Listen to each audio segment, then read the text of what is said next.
Pemirsa, kasus lolosnya seseorang yang terlibat dalam kasus atau dugaan korupsi terus berulang. Maka waras publik pun bertanya sebodoh itukah aparat hukum negeri ini sehingga muslihat kabur sebelum cekal terus-menerus terjadi. Kabur dulu, cekal kemudian. Di republik ini, muslihat seperti sudah menjadi makanan sehari-hari. Apalagi bagi mereka yang diduga menilap uang rakyat, bahkan yang sudah divonis sebagai koruptor, akal bulus menjadi jalan keluar paling nyaman. Celakanya, hukum beserta aparatusnya tidak berdaya menghentikan perilaku culas itu. Hukum sering kalah cepat dan kalah gesit beberapa langkah daripada para pelaku muslihat busuk tersebut. Itu pula yang terjadi ketika mantan Bendahara Umum Partai Demokrat Muhammad Nazarudin diam-diam pergi ke Singapura pada Senin 23 Mei. Padahal Komisi Pemberantasan Korupsi atau KPK sudah membuat agenda memeriksanya pekan depan. Nazarudin pergi ke negeri Singa itu 1 hari lebih cepat ketimbang surat cekal untuknya yang baru keluar pada 24 Mei 2011. Untuk ketiga kalinya, Nazarudin membuat heboh santri negeri. Kehebohan pertama terkait dengan dugaan keterlibatannya dalam kasus Wisma Atlet untuk SEA Games di Palembang. Ketika kasus itu belum terang benar duduk perkaranya, muncul kasus baru pemberian uang dalam 2 amplop persahabatan oleh Nazarudin kepada Sekretaris Jenderal Mahkamah Konstitusi Janedri M. Ghaffar.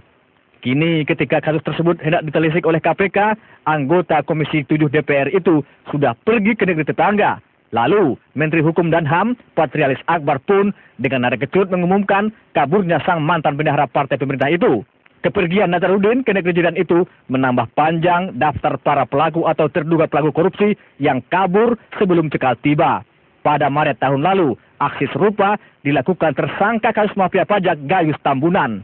5 tahun lalu, aksi kabur sebelum cekal dilakukan bos Texmaco Marimutu Sinivasan. Sinivasan pergi ke Singapura pada 15 Maret 2006, sementara surat cekal baru turun 2 hari kemudian pada 17 Maret. Kisah hampir serupa terjadi dalam kasus Joko Chandra juga Anggoro Wijoyo. Umumnya mereka pergi ke Singapura karena tidak ada perjanjian ekstradisi negara itu dengan Indonesia. Dengan pergi ke negeri Singa, hiruk pikuk pun sirna. Rupa-rupa alasan bisa dibuat untuk kabur ke luar negeri. Umumnya mereka ingin berobat untuk sebuah alasan sakit yang datang tiba-tiba. Akal waras kita bertanya-tanya, sebodoh itukah aparat hukum di negeri ini sehingga muslihat kabur sebelum cekal terus-menerus terjadi? Akal sehat kita justru lebih bisa menerima analisis bahwa jangan-jangan ada mafia di balik drama kabur dulu sebelum cekal. Selama para koruptor leluasa mengangkangi hukum, kepercayaan publik terhadap tegaknya hukum dan keadilan yang sudah terseok-seok bakal jatuh ke titik nadir.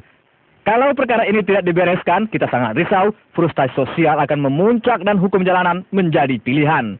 Jika itu yang terjadi, alih-alih menjadi negeri yang kian beradab, republik ini bakal menuju bangsa barbar. Pemirsa, jangan beranjak dulu. Metro Siang masih memiliki sejumlah informasi lain yang menarik untuk dihadirkan ke depan.